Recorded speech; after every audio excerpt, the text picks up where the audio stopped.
Vídeo extremamente importante. Acabou de acabar no STJD, aqui no Rio de Janeiro, o julgamento do atacante Bruno Henrique, por supostamente ter participado de uma manipulação em um jogo em 2023, por ter tomado aquele cartão amarelo. Você já sabe de toda a história. E a gente vai trazer o resultado do julgamento, se o Flamengo pode ou não recorrer, se o que foi definido vale apenas para o Campeonato Brasileiro, se tem questão financeira. A gente vai trazer todos os detalhes do resultado do julgamento do atacante Bruno Henrique, que começou 9 horas da manhã e acabou há pouco, por volta de 5h30 da tarde. Rapaz, rendeu esse julgamento, hein? E a gente vai trazer aqui o resultado para vocês, se internamente o Flamengo gostou do resultado, se vai recorrer. Tem muita coisa para a gente falar no vídeo de agora, mas antes gostaria de pedir para você se inscrever no canal, soltar o dedo no like, ativar a notificação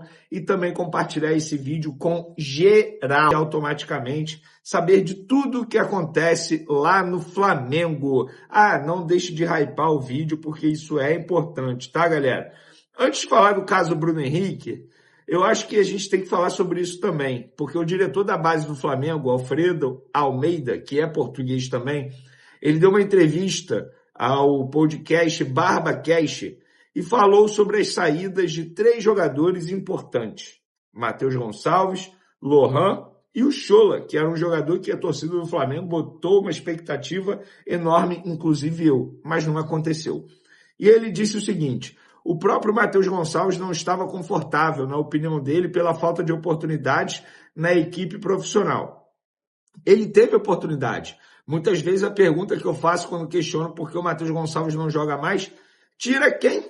O elenco é tão recheado, tão bom, tão qualificado, é um achismo meu. Mas se calhar esse Lohan e esse Matheus Gonçalves em outros Flamengos, outras alturas, se calhar era outra janela de oportunidade que podia haver, outro tipo de elenco, outra forma de jogar. Não quer dizer que não tenham talento. Matheus Gonçalves tem talento. Se calhar vai ser bom para todas as partes. Parte financeira para o Flamengo, para o Matheus Gonçalves e para quem o agencia, que tem uma oportunidade de valorizar mais. A nível de negócio foi bom para todos, acima de tudo para o Matheus. Acho que ele vai ser feliz onde está. Sobre Lohan, ele disse: eu acredito que tu saíres da tua zona de conforto muitas vezes pode te ajudar. E ele acabou de sair da zona de conforto dele. Ele agora está na Itália e vamos ver. Porque pode ser que, saindo da zona de conforto dele, ele mostre algumas coisas que todo mundo já dizia que ele não tinha, ou que ele tinha demais. Eu quero muito que dê certo. Não quero ouvir daqui a 20 anos. Tinha um menino de 20 anos atrás no Flamengo, que era o Lohan, que era um craque. Nós ouvimos isso todos os dias. Acho que agora vai cair fora dessa zona de conforto. Flamengo há muitos anos, cidade dele, é a opção de compra, tem alguns gatilhos que tem que atingir para a opção se tornar realmente efetivada, mas isso a mim é o que menos interessa nesse momento. Queria vê-lo num contexto diferente. Acredito que está motivado, que vai com toda a vontade de querer mostrar a sua parte, que tem capacidade. Tomara que dê certo. Sobre o Schola, o Alfredo deu a entrevista antes do Dynamo de Kiev anunciar o jogador, só para vocês entenderem o contexto. Tu podes ter a melhor colheita de maçãs do mundo, mas se aquilo que queremos são peras, as características do Schola e o futebol profissional hoje, dentro de uma linha em que o treinador principal é o Felipe Luiz, uma linha que o clube quer e o futebol do Schola, não estamos a dizer que é um horrível ou outro é perfeito, ou vice-versa. O Schola é essencialmente um jogador de espaço, então para um jogador desse tipo ter espaço para desenvolver a velocidade dele, geralmente a equipe tende a adotar um futebol mais reativo, um desenvolvimento de bloco médio para baixo, porque aí, na recuperação da bola, você tem espaço para atacar em velocidade. O Schola, nesses espaços, é fenomenal. No segundo tempo contra o Barcelona, no Mundial Sub-20, nossas melhores oportunidades foram conquistadas com bolas alçadas no corredor esquerdo com ele. Tendo em vista uma diretriz macro, a maior parte do tempo a equipe profissional do Flamengo hoje joga no campo do adversário, tendo que furar os bloqueios. Ali as características hoje em termos de ataque são jogadores que se dão melhor em espaços mais apertados, curtos, e isso o Flamengo está muito bem servido de jogador. Cara, assim, você pode concordar ou não, você que está me assistindo aí, mas são 3 declarações aqui sobre 3 jogadores extremamente pertinentes e fazem total sentido. Lohan tem que sair da zona de conforto dele. Ele não falou ali, mas a verdade é essa. Lohan é craque. É um baita jogador. Craque, assim, não no sentido literal, tá, gente? Eu não estou aqui normalizando o craque no futebol. Joga muita bola. Bola nos pés joga muito. Mas falta vontade, tesão. O sair da zona de conforto. Para mim, está certíssimo o que disse o Alfredo Almeida. Agora vamos falar sobre o principal assunto do vídeo. Bruno Henrique. O julgamento dele no STJD, que durou muitas horas, começou 9 horas da manhã e acabou por volta de 5h30 da tarde. E já temos o resultado. O julgamento decidiu o seguinte: suspensão por 12 jogos, mais 60 mil em multa, 60 mil reais em multa. E o Bruno Henrique, ele foi absolvido no artigo 243, que fala em manipular e prejudicar uma equipe de forma deliberada. No entanto, por 4-1, os auditores decidiram que o atacante do Flamengo agiu de forma contrária à ética desportiva. Por isso, ele foi condenado a 12 jogos de suspensão, além de multa de 60 mil reais. Aí já vão começar a me perguntar: cabe recurso? Cabe. Não só cabe, como está definido. O Flamengo vai recorrer à decisão do STJD, porque internamente o Flamengo não gostou do resultado. Entende que poderia, entre aspas, ser melhor para o jogador 12 jogos de suspensão? São vários jogos.